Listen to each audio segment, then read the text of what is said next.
Sakamoto days season first episode 7th episode की starting होती है और वहाँ पर हम देखते हैं जो साकामोटो और एओई रहते हैं वो वहाँ पर हाना के स्कूल आए होते हैं और जो लू और शिन थे वो दुकान पर रहते हैं और दुकान को संभाल रहे होते हैं। जहाँ पर जो एओई रहती है वो साकामोटो से पूछ रही होती है कि क्या वो दोनों अकेले वहाँ पर उस दुकान को संभाल लेंगे, जहाँ पर साकामोटो कहता है कि तुम फिक्र मत करो, वो दोनों वहाँ पर संभाल लेंगे सब। दूसरी तरफ हम लू और शिन को देखते हैं जो कि आपस में लड़ रहे होते हैं क्योंकि जो लू रहती है वो हमेशा सफाई करते वक्त शिन का एब्डन पहनती है। जिसके बाद फिर हम देखते हैं वहाँ पर उन दोनों की लड़ाई स्टार्ट हो जाती है और फिर वहाँ पर माशिमा आ जाता है जो कि उनसे पूछने लगता है कि उनके पास क्या कुछ खाने के लिए बचा है। पर जो लू और शिन थे वो वहाँ पर लड़ने में बिजी होते हैं। जिसके बाद फिर जो लू रहती है वो शिन के ऊपर कुछ बंस उठाकर फेंकती है और साथ ही वो कहने लगती है कि वो सबका माइंड रीड करता रहता है, इस वजह से वो रिलैक्स भी नहीं कर पाती। और इस बात को सुनकर वहाँ पर फिर जो शिन रहता है उससे बुरा लगता है और वो वहाँ से चला जाता है। जिसके बाद फिर जो माशिमा रहता है वो कहने लगता है कि क्या ये बंस मैं ले लूँ, जो कि वहाँ पर गिरे हुए होते हैं। जिसके नेक्स्ट सीन में हम लोगों को देखते हैं जो कि फिर परेशान हो जाती है और सोचती होती है कि उसने शिन को कुछ ज़्यादा ही बोल दिया। और फिर वहाँ पर हम देखते हैं 4 लोगों को जो कि कुछ कॉस्ट्यूम में वहाँ पर आते हैं और वो गुंडे होते हैं जो कि शिन को ढूंढते हुए वहाँ पर आए होते हैं। और लू ने वहाँ पर शिन का एब्डन पहना होता है तो वो वहाँ पर लू को ही शिन समझ रहे होते हैं और उसे किडनैप करके वहाँ से ले जाते हैं। फिर जहाँ पर हम उनके लीडर टनाका को देखते हैं जो कि कार में आगे की तरफ बैठा होता है और कह रहा होता है कि 12 साल पहले ये लड़का लैब से लापता हो गया था और अब बालों का कलर चेंज करके एक छोटे टाउन में रह रहा है। और उनके पास वहाँ पर शिन के बचपन की फ़ोटो होती है जहाँ पर जो ड्राइवर रहता है वो टनाका से कह रहा होता है कि क्या वो किसी गलत आदमी को तो उठाकर नहीं लेकर आ गए हैं। जहाँ पर टनाका कहता है कि उस कैबिन पर शिन रखा है, मतलब वो असली आदमी को उठाकर लेकर आए हैं। जहाँ पर हमें बताया जाता है कि एक लैब थी जिसमें सुपर पावर पर एक्सपेरिमेंट किए जाते थे और जो शिन था उसे उसी लैब से उसकी पावर मिली थी, यानी माइंड रीड करने की। और उस शिन जो था वो अकेला ही था जिससे वहाँ से कुछ पावर मिली थी। और साथ ही टनाका फिर कहता है कि ऐसे इंसान के साथ कौन ही रहना चाहेगा। और इसे सुनकर लोगों को वहाँ पर गुस्सा आ जाता है और वो टनाका का वहाँ पर हेलमेट गिरा देती है किक करके और वो कहती है कि शिन कितना ही बेवकूफ़ हो पर वो तुमसे ज़्यादा अच्छा इंसान है।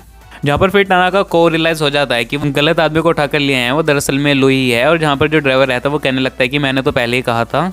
और दूसरी तरफ फिर हम शिन को देखते हैं जिसे रियलाइज़ हो जाता है कि उसे समझदारी से काम लेना चाहिए। जिसके बाद फिर वो दुकान पर पहुँचता है जहाँ पर वो देखता है कि वहाँ पर कुछ कांच के टुकड़े पड़े होते हैं। जिसके बाद फिर वहाँ पर साकामोटो की फैमिली भी आ जाती है और वो साकामोटो को बता रहा होता है कि लू का किडनैप हो गया है। और इतने में फिर जो साकामोटो रहता है वो मोबाइल को निकाल कर लू की लोकेशन बता देता है क्योंकि इनके नाम के टैग के पीछे साकामोटो ने ऑलरेडी ट्रैकर लगाए हुए थे। और फिर दूसरी तरफ हम टनाका को देखते हैं जिसका दिमाग खराब हो रहा होता है क्योंकि वो गलत आदमी को उठाकर लिया यानी लू को। जहाँ पर जो टनाका रहता है फिर वो कहता है कि हम बॉस से कह देंगे कि यही शिन है।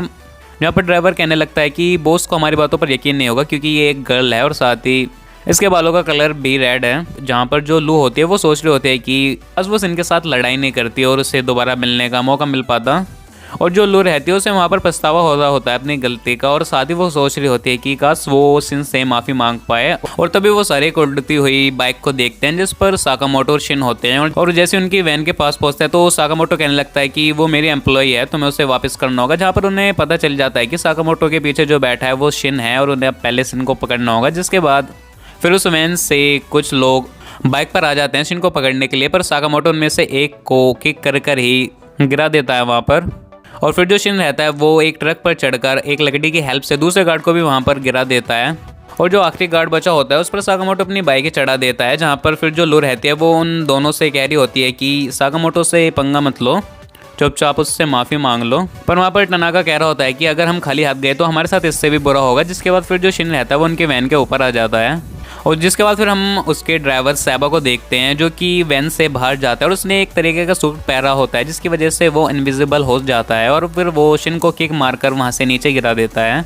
और फिर वो साकामोटो की बाइक पे पहुंच जाता है, पर उसके ना दिखने के बाद भी जो साकामोटो रहता है वो उसके पंच को रोक लेता है। पर जो सैबा रहता है वो वहाँ पर साकामोटो की बाइक की डिंगी में छेद कर देता है जिसकी वजह से वहाँ पर साकामोटो की बाइक में आग लग जाती है और उसे भी वहीं रुकना पड़ता है फिर साकामोटो को। जहाँ पर फिर सैबा सोच रहा होता है कि साकामोटो को सब लेजेंडरी हिटमैन ऐसे ही नहीं कहते, मुझे लगा मैं तो आज पकड़ा ही गया। जहाँ पर जो टनाका रहता है वो कहने लगता है कि क्या तुमने शिन को नहीं पकड़ा, जहाँ पर सैबा कहता है ये तो मैं भूल ही गया। और जिसके बाद फिर हम साकामोटो और शिन को देखते हैं जो कि वहाँ पर रोड पर ही बैठे होते हैं। और वहाँ पर फिर अब साकामोटो को लू की लोकेशन भी नहीं मिल रही थी, जहाँ पर शिन बता रहा होता है कि वो सारे लैब के ही आदमी थे जहाँ पर शिन बड़ा हुआ है। और शिन साथ ही कहता है कि लैब के लोग पहले ऐसे तो नहीं थे, वो तो काफ़ी अच्छे थे और पता नहीं अब उन्हें क्या हो गया। जिसके बाद फिर जो साकामोटो और शिन रहते हैं वो लैब को ढूंढते हुए उसके पास पहुँच जाते हैं जो कि एक म्यूजियम के नीचे होती है। और जैसे ही वो अंदर एंट्री लेते हैं तो दो गर्ल उन्हें फोटो क्लिक करने के लिए कहती हैं, जहाँ पर वो भी डायनासोर के मास्क लेकर वहाँ पर पोज देने लगते हैं फोटो के लिए। जहाँ पर फिर जो शिन रहता है वो साकामोटो से कहने लगता है कि लैब में जाने का एक खुफिया रास्ता है और उस तरफ जाने लगते हैं। दूसरी तरफ हम साइबर टनाका को देखते हैं जो कि लो को लेकर जा रहे होते हैं और तभी उनके सामने एक आदमी आता है और उसने अपने चेहरे पर एक हिरन का मास्क पहना हुआ होता है और उसका नाम रेंडियर होता है। जहाँ पर वो कहने लगता है कि क्या ये वाकई में शिन है, पर वहाँ पर जो साइबर रहता है वो कहने लगता है कि नहीं, ये तो सिर्फ एक गर्ल है, पर उसे पता है कि शिन को कैसे पकड़ना है। और इतनी बात सुनते ही वो टनाका को फिर पकड़ लेते हैं और जो रेंडियर रहता है वो साइबर से कहने लगता है कि मुझे यकीन है तुम शिन को पकड़ लोगे, तभी तुमने ये बोला है। और दूसरी तरफ हम साकामोटो और शिन को देखते हैं जो कि एक भालू की गर्दन को घुमाते हैं और बेसमेंट में जाने का उन्हें रास्ता मिल जाता है फिर, जहाँ पर उनके सामने एक गेट होता है, पर जो शिन रहता है वो वहाँ पर गलत पासवर्ड गिर देता है, जिसकी वजह से वहाँ पर जो उनका सिक्योरिटी सिस्टम होता है वो चालू हो जाता है। जहाँ पर फिर हम देखते हैं वहाँ पर जो भालू के स्टैचूज होते हैं उनमें से गन निकलते हैं और उनके ऊपर फायर स्टार्ट हो जाता है, पर साकामोटो उस भालू के मुंह को ही तोड़ देता है और जो शिन रहता है वो दूसरे भालू के सिर में एक भाला मार देता है और फिर वो वहाँ से बचकर आगे निकल जाते हैं। जहाँ पर जो शिन रहता है वो साकामोटो से पूछने लगता है कि क्या वो भालू से लड़ सकता है, जहाँ पर साकामोटो कहता है कि उसे हर तरह के जानवर से लड़ने की ट्रेनिंग दी गई है। और जिसके बाद फिर हम देखते हैं वहाँ पर फेस टू स्टार्ट हो जाता है और वहाँ पर जो एक डायनासोर का स्ट्रक्चर रहता है वो उनके ऊपर हमला करने लगता है फिर, जहाँ पर जो शिन और साकामोटो रहते हैं वो दोनों उससे बच रहे होते हैं और शिन कहने लगता है कि उसके मुंह में एक डिवाइस है, उन्हें उसके ऊपर हमला करना होगा। जिसके बाद फिर जो साकामोटो रहता है वो अपनी गन से उसके ऊपर हमला करता है, पर उसके ऊपर कुछ फर्क नहीं पड़ता। और जिसके बाद फिर जो साकामोटो रहता है वो गुस्से में सीधा उस डिवाइस पर अपने हाथ से हमला करने लगता है और उस डिवाइस को तोड़ देता है और फिर साथ ही कहता है कि डायनासोर खड़े हुए अच्छे लगते हैं। और जहाँ पर हम देखते हैं इन सारी चीज़ों की आवाज़ जो होती है वो लैब तक जारी होती है, जहाँ पर कुछ साइंटिस्ट होते हैं और वहाँ के जो गार्ड थे, जिन्हें वहाँ के गार्ड काफ़ी परेशान कर रहे थे और वो 3 दिन से सोए भी नहीं थे। जहाँ पर हम एक लड़के इचिगावा को देखते हैं जो कि उन गार्ड से कहने लगता है कि ऐसा एक्सपेरिमेंट करने से कुछ फायदा नहीं होगा। जहाँ पर एक गार्ड इचिगावा को गोली मारने वाला होता है, पर तभी साकामोटो और शिन पीछे से आ जाते हैं और उसे वहाँ पर बेहोश कर देते हैं। और जहाँ पर फिर उस लैब के जितने भी साइंटिस्ट होते हैं वो शिन को वहाँ पर पहचान लेते हैं और वहाँ पर शिन उनसे पूछने लगता है कि यहाँ का हेड कहाँ पर है, जहाँ पर इचिगावा बताता है कि इन लोगों ने उसे नीचे बंद कर रखा है। और साथ ही वो बताता है कि 1 साल पहले की बात है जहाँ पर हिटमैन्स का ग्रुप यहाँ पर आ गया था और उनका लीडर रेंडियर था और वो लड़ाई के लिए कुछ नए टूल चाहते थे क्योंकि वो गन चाकू से बोर हो चुके थे और उन्हें एक कटिंग एज टेक्नोलॉजी चाहिए, जिस वजह से उन्होंने इस लैब पर कब्जा कर लिया था। और रेंडियर के नीचे भी कुछ एग्जीक्यूटिव हैं जो वर्क करते हैं और साथ ही फिर जो शिन रहता है वो कहने लगता है कि लू को ढूंढने के लिए तो उन्हें फिर कई हिटमैन से लड़ना होगा। तभी हम एक एग्जीक्यूटिव को देखते हैं जो कि वहाँ पर आ रहा होता है और जो इचिगावा रहता है वो फिर उन दोनों को एक शेफ में छुपा देता है। और उसके बाद फिर हम लू को देखते हैं जिसे टनाका के साथ एक जेल में बंद कर दिया था और उनके साथ एक और आदमी होता है जिसका नाम आसाकुरा होता है और वो उन दोनों से कहने लगता है कि वो यहाँ से निकलने में उनकी मदद कर सकता है। और दूसरी तरफ फिर हम उसी एग्जीक्यूटिव को देखते हैं जिसका नाम होरिगुची होता है। वो वहाँ आकर इचिगावा का पेन निकालकर उसी के हाथ में घुसा देता है और साथ ही उससे पूछता है कि जो बाहर गार्ड्स हैं वो बेहोश क्यों पड़े हैं। और साथ ही वो कहता है कि जल्दी बताओ वरना तुम्हारे हाथों में और पेन घुसा दूंगा। और ये बात सुनकर वहाँ पर जो शिन रहता है वो बाहर आ जाता है और क्योंकि जो शिन था वो इन्हीं लोगों के बीच बड़ा हुआ था और जो होरिगुची रहता है वो वहाँ पर पागलों की तरह हरकतें कर रहा होता है और तभी वो एक इंजेक्शन निकालता है और काफ़ी ज़्यादा स्पीड से शिन के पास आकर उसकी गर्दन में उसे लगा देता है।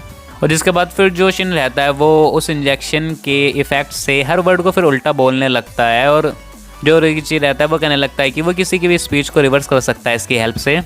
और तभी साकामोटो बाहर निकल कर आता है और होरिगुची को एक पंच में ही वहाँ पर बेहोश कर देता है। और साथ ही फिर वो शिन से कहता है कि ये तुम्हारी बचपन की जगह है, क्या तुम इसे बचाना चाहते हो। जहाँ पर फिर वो दोनों तैयार हो जाते हैं उस जगह को साफ करने के लिए। और तभी हम म्यूजियम के बाहर शिबा और ओसारागी को भी देखते हैं जो कि उस लैब को देखने के लिए आए होते हैं क्योंकि उन्हें वहाँ पर पता चलता है कि उस हिटमैन सेलर के बारे में उन्हें यहाँ से कुछ पता चल सकता है। और इसी सीन के साथ इस एपिसोड का यहाँ पर एंड हो जाता है। तो आई होप आपको इस एपिसोड की एक्सप्लेनेशन पसंद आई हो।